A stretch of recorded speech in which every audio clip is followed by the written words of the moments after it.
kandi cyo kwasa kugira kita busara.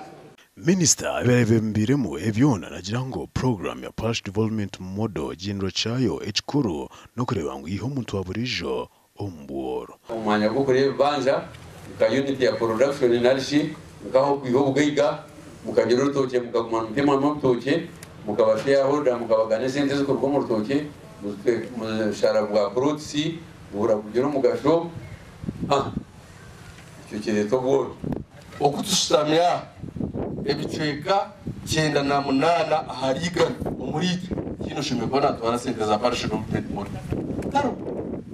abakuzwara basigarayo Minister najya kubashobora abarukubi yore headmaster oryo mushomesa oryo mushaho oineduka oryo mukama none sente za model za Parish Development Model namwe n'abantu abuturukutagitinga munonga nabino bantu bubuke munonga abarukubi munonga orukora ibikushobora omudi suti sinjiro we nashaba abatora ubutakora nshobe on program age tinga gambara akakiko ka Parish Development Committee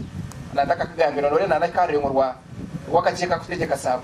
wanga akakeka kutegeka sako kina kandi akakiko kakuru munonga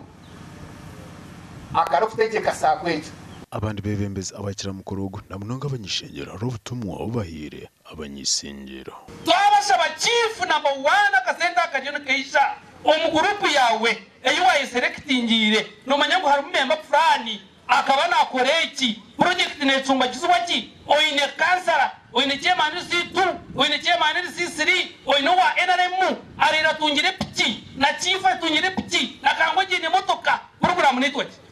twashaba bebembeze ukubasa kumanya abantu aba abaraze ku receiving sentence babanze babashuijume mirundi minji barebeke ngo sente zazo mu mikono iyo umuntu ari kuza kuziteka mu amakoraga gasha kwa Ruth no wamanya.